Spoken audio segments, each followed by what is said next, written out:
What's your favorite cheesecake flavor? I don't know. Whatever it is. Not all cheesecakes. I are don't, created equally. I have just whatever the cheesecake is, it's good. Yeah. I don't, try not to overdo it. Okay, Ariel is here, diamond. Some of these girls are really diamonds.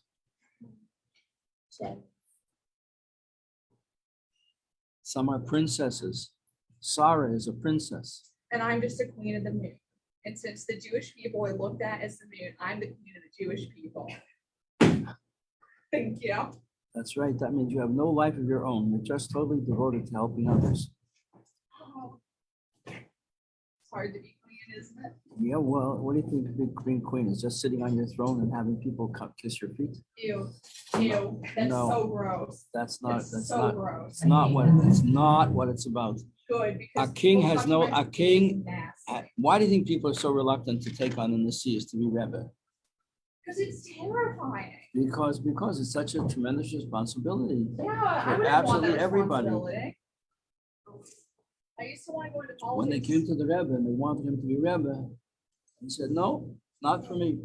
Take my brother-in-law, he wants it. Yeah, the brother-in-law also wanted all the So- books. We see how well So that they worked went to his out. brother-in-law, he said, it's not gonna work. He said, what do you mean, why won't it work?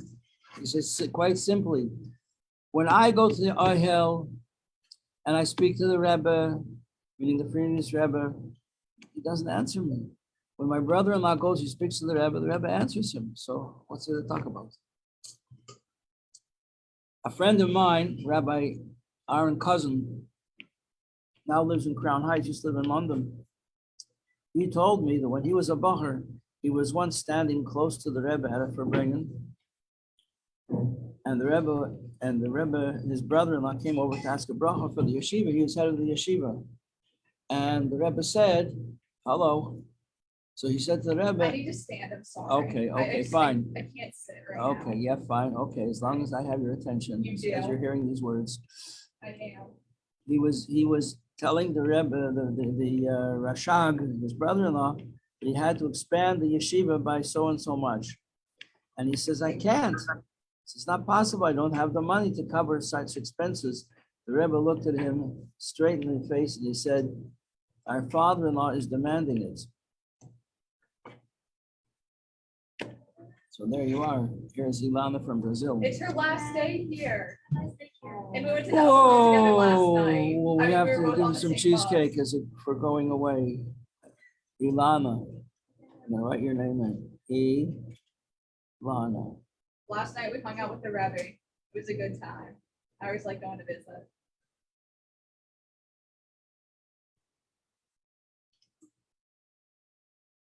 Ilana, you're from Paulo? No. Sao Paulo, Rio? Oh, Porto Alegre. Oh, okay. Liba, Rachamana Liba boy, Sharanel, Sason, V'Simcha. Okay, here we go. Yemei Hashlama. Today are the days of completion. Whatever you didn't do yet, now's your chance. Whatever you did good, make it better. All right, so cheesecake. Take it to the next level.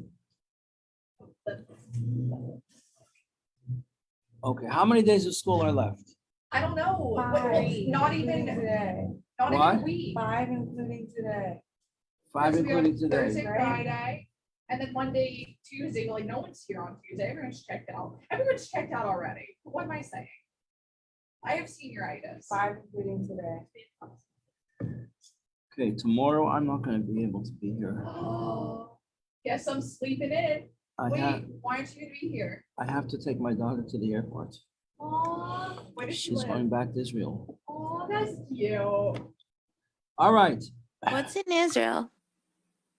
What's in Israel? Yeah. It's a good question. No, for your daughter. Who wants to live?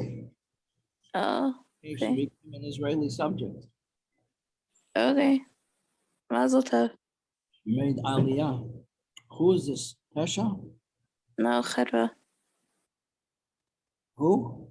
Chedva. Oh, Chedva. Let me mark your presence. Thank you. Head resume. Chapter 18, the Taisus beer. Let's explain more. Yep. We're talking about the theme of the whole Tanya, which is since the Tanya is the soul of the Torah, and this is the theme of the Tanya, this is the soul of the whole Torah wrapped up in one tremendous pasuk.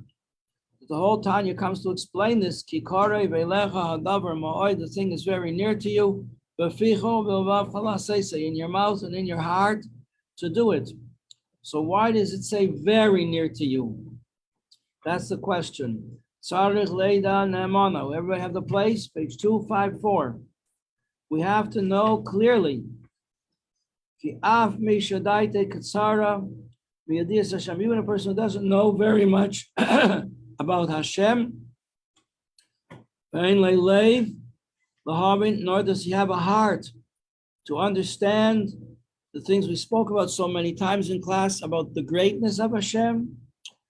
He cannot think about the greatness of Hashem in so Baruch Hu because he just doesn't have the mental capacity to think into things. He doesn't have that quality in his mind of developing ideas. And he doesn't have the information. I've told you at least twice that about my teacher that I had taught me 18th century literature. He used to say, young people nowadays, used to go like this, used to clear the desk in front of him. There was nothing on the desk, but he's always clearing the desk in front of himself. He says, young people nowadays want to be free to think for themselves. But they forget that you need to have information to think about.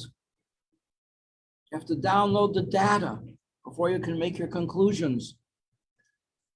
So this person doesn't have the data and doesn't have the thinking vessels,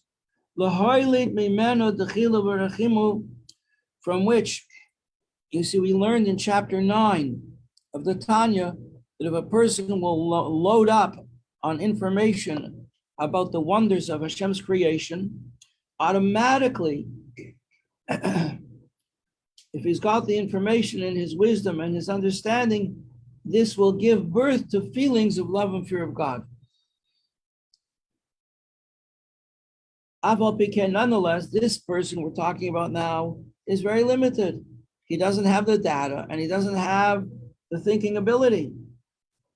Nonetheless, says the Rebbe, he's not excluded. Torah is inclusive, not exclusive. The Torah includes people. The thing is very near to him. To keep all the mitzvahs in the Torah, including Talmud Torah, learning Torah, which weighs against all the mitzvahs. So even if he doesn't do all the mitzvahs, but he learns Torah, that equals out too. In other words, what is he getting at here is that not everybody has the capacity through his meditation of on the greatness of Hashem. Now listen carefully. If you're going to meditate on the greatness of Hashem, says the Alter Rebbe, you're going to have developed feelings of love and fear in your heart. You're going to feel a love for Hashem. You're going to feel a sense of awe and contrition, respect for Hashem, and you're not going to play games with Hashem. You don't play games with Hashem. You can think in high school you're going to play games with your teacher. You get through the course without studying and so on. You can't play games with life. Hashem is life. You can't play games. So you'll have these feelings in your heart. What if you don't? What if you don't? You think about the greatness of Hashem and you don't feel love for Hashem. You know that you love your life, but you don't connect your life with the source of your life, Hashem. The same way you love your life, you have to love Hashem. He's the source of your life. What's the difference? There's no difference. But there's a divide. There's an iron curtain that divides you from knowing this and feeling it. You don't feel it. So the Tanya comes to teach you that even though you don't feel it, you don't feel, here's Chana, even though you don't feel love or fear in your heart, and you can't control that. You can't make yourself love. You don't think about things that will lead to it, but you can control what you do, and you can control what you say, and you can control what you think.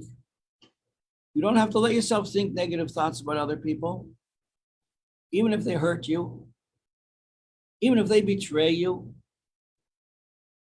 even if you know they don't like you, they don't answer you, they don't smile at you. You try and be their friend, they cut you dead like you don't even exist.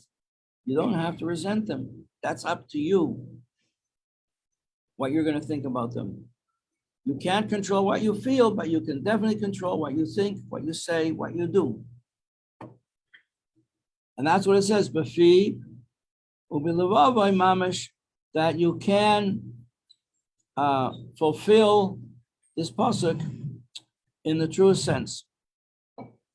Not only in the superficial sense, it says here, page 255, of the word heart, which means to say in his thoughts, but in the true sense of your heart, namely with feeling from the depths of your heart, and with love and fear, as opposed to what we learned about in the previous two chapters, emotions that are only in your mind.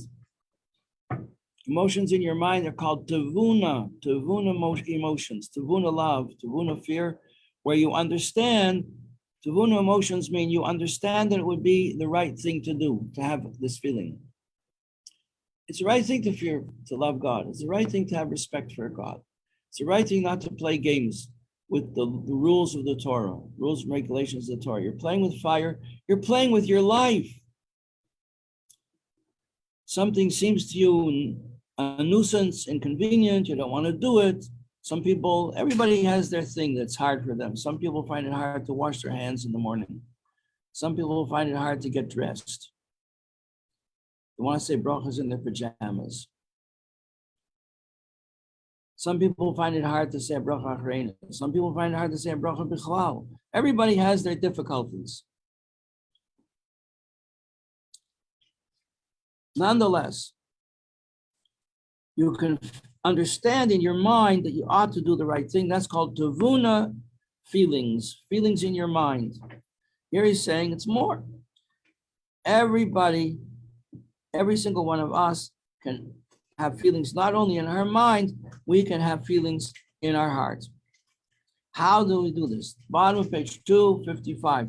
Because there's a love in the heart of every Jew without exception. It's not revealed, it's hidden. We have hidden love. Where's Waldo? Where is this love hidden? In the depths of your heart. How did it get there? You were born with it. You were born with it. The awesome experiences that our ancestors had with Hashem, leaving Egypt and receiving the Torah and being sustained in the desert for 40 years and living in the base in the land of Israel and being in the base of Mikdash, all these things generated in their children and their children's children a subconscious connection to Hashem. That's called the hidden love of God. There's an old saying, in my youth, I drove taxi. There was once an Indian, a Canadian, a native Indian in my car. And we drove by the big park in the city. And he said, "Oh, the flowers are blooming in the park." He says, "You can take an Indian out of the woods. You can't take the woods out of the Indian." That's what he said. And the same thing applies to us. You can take the Jews out of Eretz Yisrael, but you can't take the love of God out of the Jews. You can't. That's the revealed, remember the three rings? The revealed quality of a Jew. What is a Jew all about?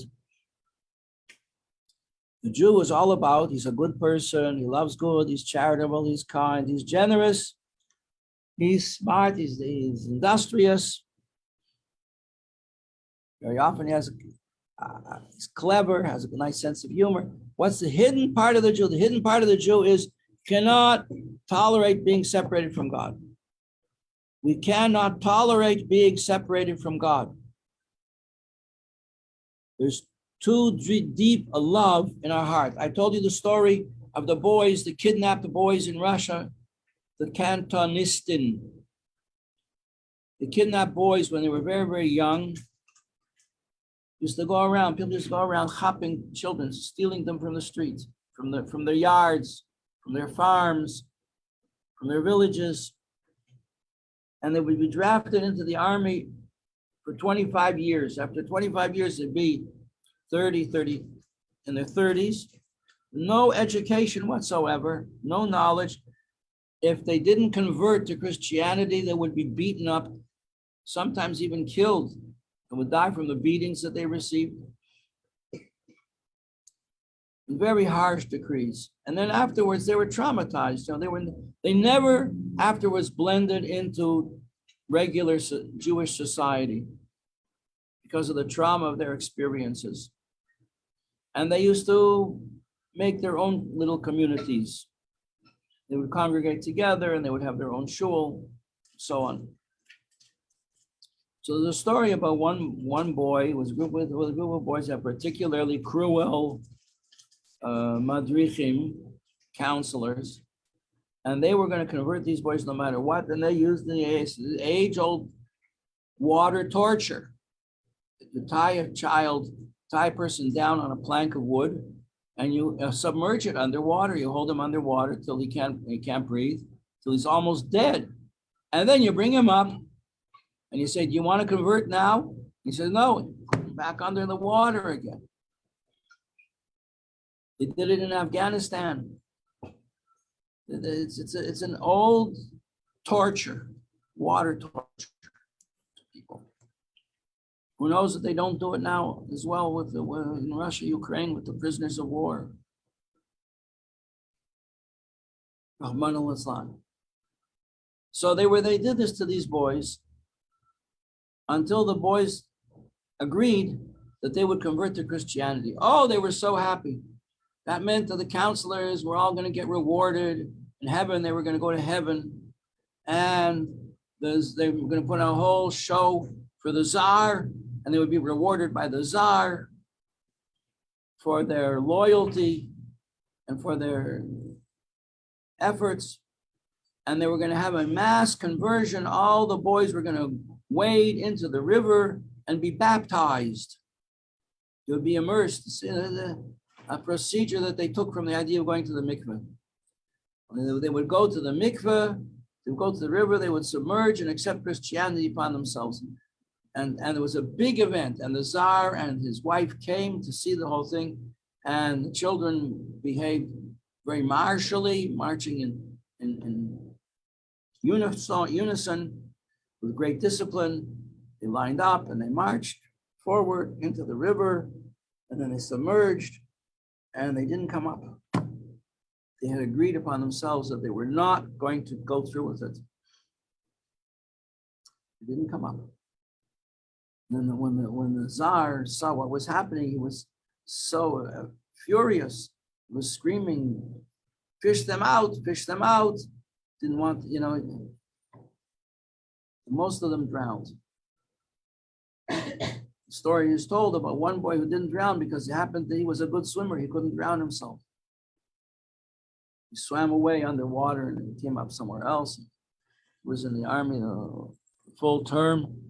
When eventually he came home, it was a very sad story. He came home, his parents thought he was dead. His parents thought for sure he had converted, and they sat shiva for him. They didn't want to believe he was alive. And if he was alive, he wasn't Jewish. Anyway, it all straightened out. He went to the Rav and it straightened out. But it shows, what does the story show? The story shows, I always wonder if I should tell that story to children or not. It's pretty scary. But I read it in the children's magazine, Talks and Tales. And what does the story show? The story shows that here these boys did not learn Hasidus. They didn't know how. They didn't know how to daven by heart. They were taken as little boys. They just knew that they were Jewish, and they suffered beatings and tortures. And but something inside them said, we cannot be separate. We cannot be goyim. We're not Christians. We're not going to be false to who we are. We're Jews, and we'll always be Jews. The Jew cannot and will not be separated from God. Cannot tolerate it. Very moving story. And there are other stories, many other stories like that of the Jew and the children who were kidnapped and kept for 25 years as Cantonisten. Okay, Raksha Tzari Levire Lahagdim Techila. We have to introduce us. So how is it possible for people to have this love in their heart, real love in their heart, and not just an appreciation in their mind that it would be the right thing to love God? What is it? Page 256 in the middle. How is it possible that we inherit this from our ancestors? And how, if we inherit love of Hashem from our ancestors, how do we inherit fear of God? Okay, where it says on the page, 8 Shavat. Okay, page 256. The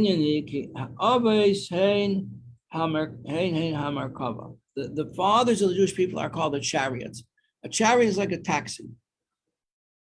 Taxi doesn't go where it wants. Tesla, maybe it can go by itself.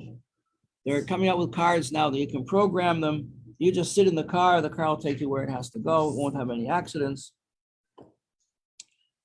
But generally speaking, a chariot can only go where the driver wants to go.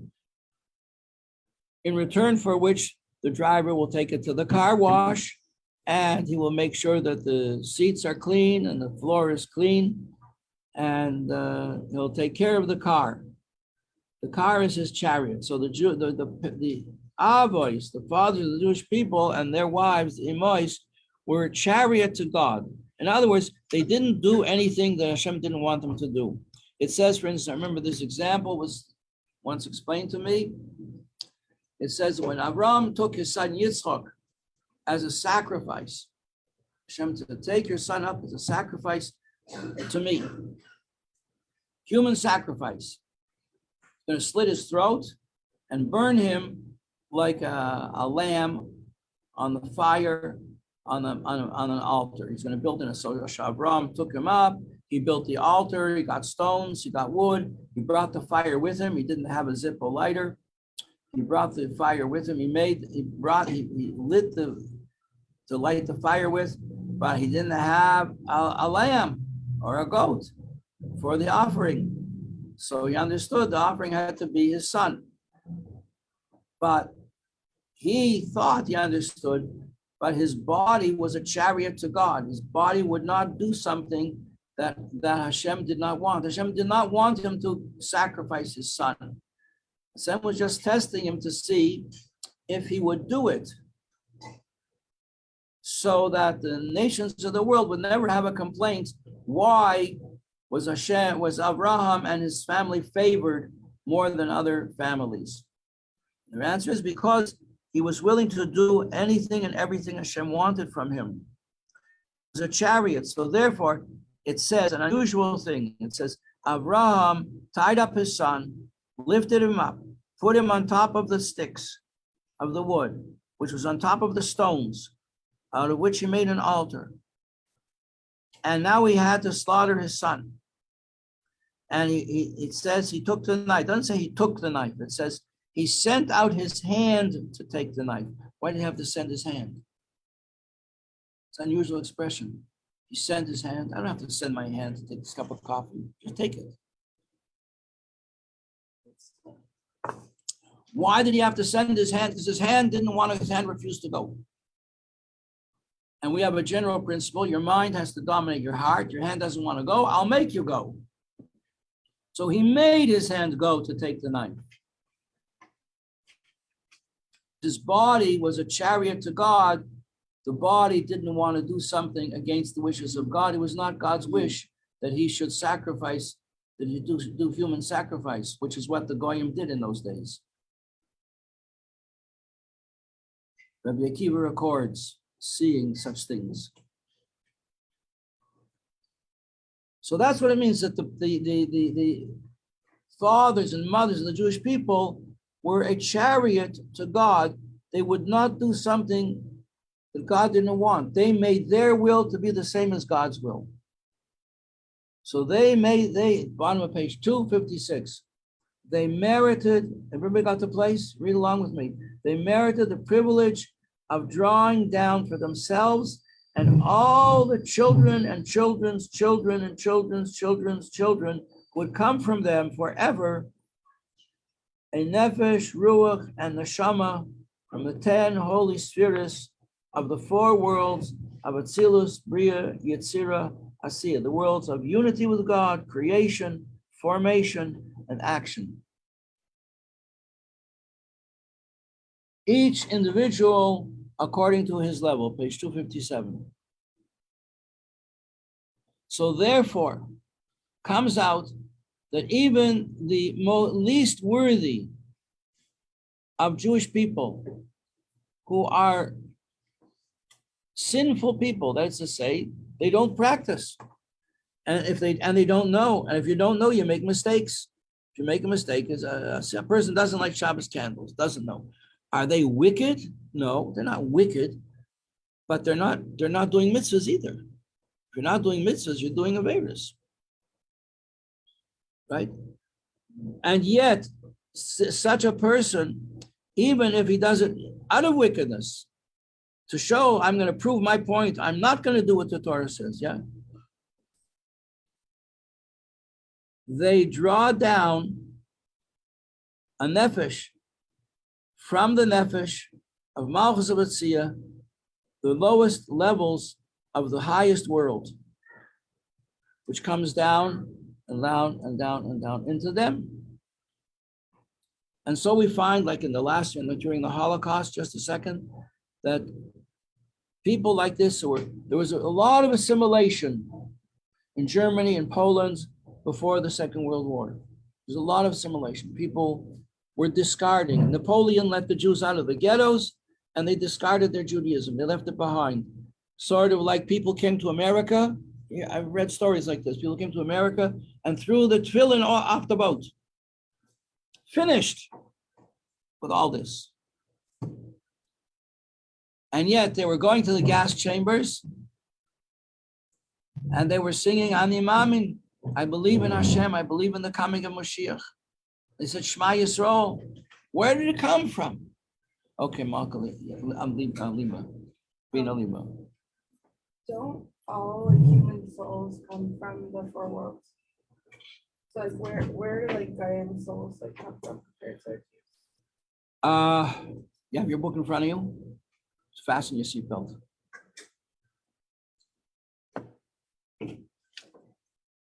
You're gonna drop some knowledge. Turn back to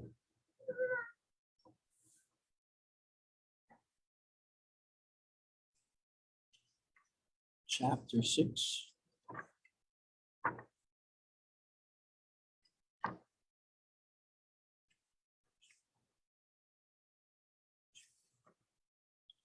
You sure you can take it?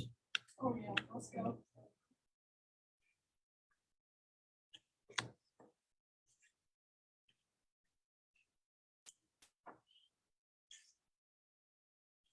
You think I'd be nervous?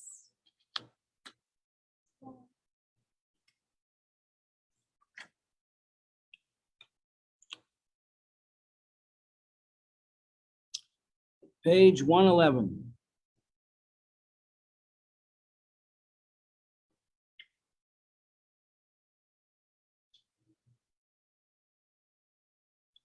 Page 110 at the bottom. Clippers are divided into 2 categories, one lower than the other. The lower category consists of 3 completely unclean, evil clippers containing no good whatsoever. The Nikru, the Merkavas Yecheskel, in the vision, prophetic vision of Yecheskel, they are referred to when they say that Yecheskel saw a ruach siara, a stormy wind, and a thick cloud, and a flaring fire. And this is where the souls of all the nations of the world come from. the Kiyam Gufam, and the life force that animates their bodies. Here's the answer. Now turn back to chapter 1.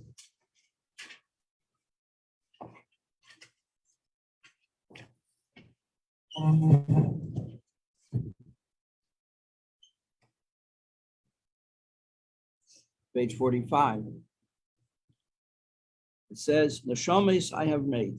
Simple meaning is Hashem makes the souls of every human being, every living creature. But it's plural. So the Kabbalah teaches us that when it says plural, it means not just in the world in general, that they're all the neshamas of all the nations of the world, but in each person there's more than one soul. Two souls, two life forces. One originates in Klippa, and that's called the other side. And then he goes on to speak for the next few chapters about the Nefesh Hashenis, the second soul, which is a godly soul in the heart of every single Jew. So this Nefesh, which is from Klippa, is clothed in the blood of a human being, meaning all of us. We all have this. This is the source of the animal soul in every single Jewish person. And from this Nefesh comes all the negative characteristics in our personality. And he goes through them, the 4 elements. Fire is anger and pride, and water is lust, desire for pleasures, to the exclusion of all else. And air, which is yakety yak, don't talk back. And earth, which is depression and laziness, and then all the negative things come from these 4 elements in the animal soul.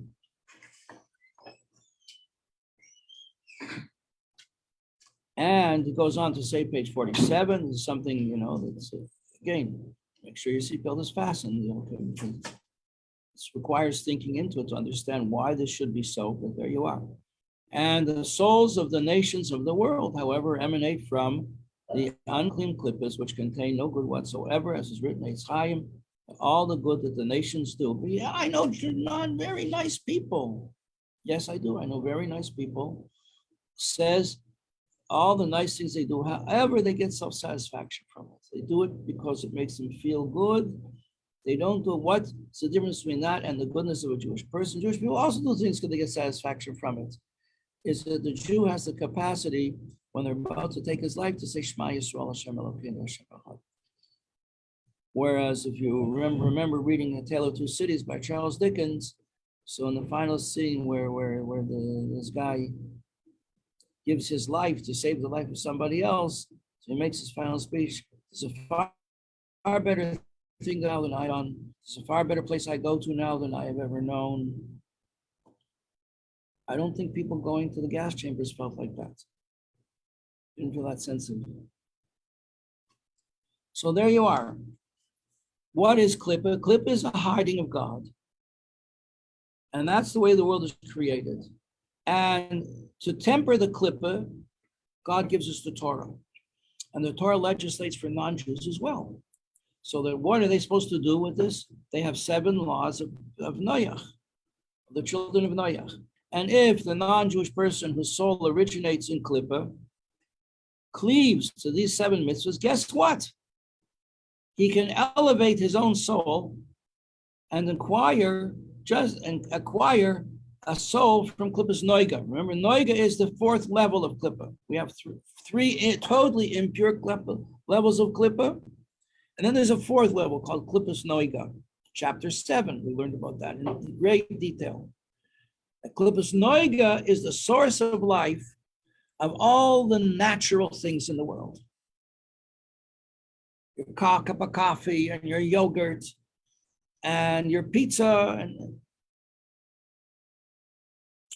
kosher animals that are kosher, fish that are kosher, birds that are kosher, vegetables, they all come from Klippas Noiga, meaning we can interact with them. And by treating them in the right way, with saying a bracha and taking the blood out of the meat, koshering it before we have it, and doing mitzvahs with the energy we get from it, we can elevate the life in all these things and bring it into holiness. What do we do about things that get their life from the impure clippers? How about eels and sharks and sailfish steak and chazarai, pig, bacon and eggs? What do we do about it? Don't need it. We don't eat it. By not eating it, we elevate it. Because when you do a positive thing, you give tzedakah, you did something, there's a limit to how much you did and how you felt about doing it. So you did something. You elevated the money as far as you personally could elevate it. But when you don't do something you're not supposed to do, there's no limit. There's no limit here because there's no definition. There's no form. Every form has a limit, a dimension. When you don't do something, from this we see that negative mitzvahs that we don't do actually have a higher source than the positive mitzvahs that we do.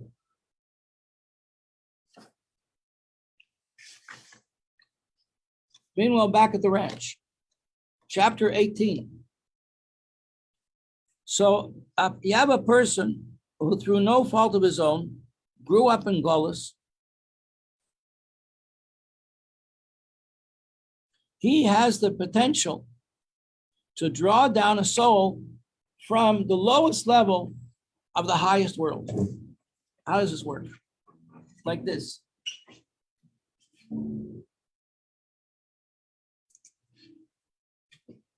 Let's say this is the world of Atzilus, okay? This is the world of unity with God. Here's God, and we have a world of Atzilus. So the lowest level here, you have 10 levels here, Chochmah, Bina, Das, Chesed, Gevura, Tiferes, Netzach, Hoy, Yesod, Malchus. Malchus of Atzilus becomes the crown, Keser, of the world of Bria, or the world of creation. The lowest level of the world of creation, which is Malchus of Bria, becomes the highest level of the world of formation, world of forms. In other words, this table is a physical table, but it's a concept. There's a concept of a table that's in the world of forms. And the lowest level, Malchus, of the world of forms, becomes the highest level of the world of action, Asiya. And the lowest level of Asiya, which is Malchus of Asiya, is a source of life in this world, right? And out of this comes a whole replication of 4 more worlds. So from Malchus of Asiya connects with Malchus of the next level, the next level, the next level. So we have Malchus of Malchus. Here we have Malchus of Malchus. And then the same thing again. So we get down here to Malchus of Malchus of Malchus of Asiya, of the world of action. What happens? So this lowest level down here, and on, right? So this lowest level of Malchus and Malchus and Malchus of the world of action dovetails into, like the cups. You have this cup. On top of the cup, you have a cup like the babushka dolls, whatever they're called. What are they called? The Russian dolls, the little doll within the doll within the doll within the doll. Huh? No, they're like Mariashka dolls. Oh yeah, Mariashka. Mariashka, okay. So the lowest level of Malchus of Malchus of Malchus of action dovetails into Malchus of Malchus of formation, which dovetails into Malchus of Malchus of Bria, which of creation, which dovetails into Malchus of Malchus of Atzilus, which connects with Hashem. And when a person is pressed to the wall, that's when you squeeze the olive, out comes the oil. And that's how it comes out, that a person who grew up in the slums of Yiddishkeit. They knew nothing about Yiddishkeit. Just knew that his parents or his great, so many times now comes out. Well, I'm a little Jewish, says the cop to the boy on the side. I'm a little Jewish. What do you mean a little Jewish? So, well, I'm not Jewish myself, but my grandmother was Jewish. Your father's grandmother, your mother's grandmother. My mother's grandmother was Jewish. And what about her? Yeah, she was Jewish. Well, officer, I got news for you. You're Jewish, not just a little. You're 100% Jewish. 100%. And it's not an accident that you're here now. The Baal Shem Tov, whose yahrzeit was Shavuos, teaches us that everything we see and do is by Hashgacha Pratis. Glad to introduce you to the family. So that's how it is that the lowest level person in terms of his involvement in Yiddishkeit has the capacity to give his life al Mesiris Nefesh, to go and sacrifice his life for the unity. So I need to just go over there and ask him if he's coming in. He just sit here. Yeah, he won't tell me. Sarah Kornblatt. Oh, I don't know who that is. Not in my class. Okay. So that's it for today. Thank you all for joining us. Mushka, got you. Got everybody else. Oh, Sarah Abigail. Where's your name? Oh, Baum, like Sarah Baum. Okay.